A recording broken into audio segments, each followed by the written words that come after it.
সাদা গরু নিয়ে এসেছিলেন, তবে আজকের গরুটা কিন্তু লাল। এর আগের গাইবান্ধাটা ছিল সাদা, আর আমাদের কানিয়াল খাতা এই নীলফামারীতে লাল।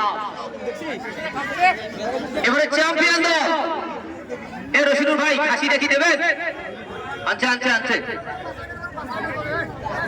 খাসিটা নিয়ে আসে। সাইডটা সাইডটা সাইডটা, বাবু খাসি যে বড় রে, খাসি অনেক বড়। কই সাধু ভাই কই গেল? সাধু ভাই খাসি দেন, উপরে উঠে দেন, উপরে উঠে দেন। তবে আরেকটু সংযোজন করাবো ভাই, এই টুর্নামেন্টটা প্রায় 1.5 বছর ধরে চলমান। একটা রশিনু পুরো আজকের ফাইনাল অবধি নিয়ে আসার ক্ষেত্রে তার যে ভূমিকা, এটি আসলে আজকের মাঠের দর্শকদের পক্ষ থেকে আমি কৃতজ্ঞতা জানাবো রশিনুর ভাইকে, যিনি খাসিটা দেন। খাসি হবে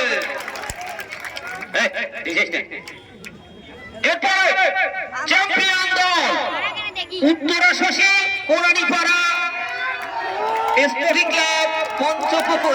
ঢাকা দাও, পিছিয়ে যান সবাই, পিছিয়ে যান একটু। গরুটা ধরে থাকেন, গরু ডালা দিয়ে না, গরু ডালা দিয়ে না।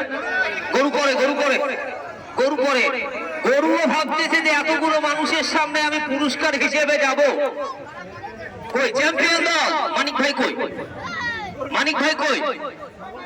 মানিক ভাই কই? মানিক ভাই নাই? মানিক ভাই উত্তরা শশী, মানিক ভাই, বাবুল ভাই যারা ছিলেন একটু আসেন, আসেন। কই আসেন?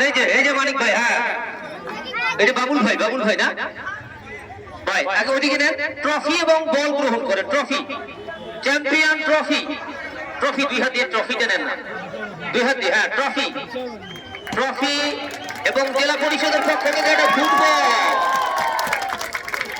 এরপরে সেই মহেন্দ্র খান, এটির জন্য লক্ষ টাকা খরচ, সেটি অর্জন করতে সক্ষম হয়েছে উত্তরা শশী কোরানীপাড়া স্পোর্টিং ক্লাব পঞ্চপুকুর। এই সেই পুরস্কার লাল গাভী, হ্যাঁ লাল গাভী। আমাদের জেলা পরিষদ প্রশাসক মহোদয় এবং আমাদের অতিথিবৃন্দ যৌথভাবে তুলে দিচ্ছেন আজকের এই প্রথম পুরস্কার। গরু ৭০,০০০ টাকা দাম। একটু দোয়া করে দেবেন যেন প্রতি বছর বছর বাছুর হয়। জোড়ায় জোড়ায় আমরা অতিথিবৃন্দ রয়েছেন, সকলের প্রতি শুভকামনা। গরুটা একজন নেন।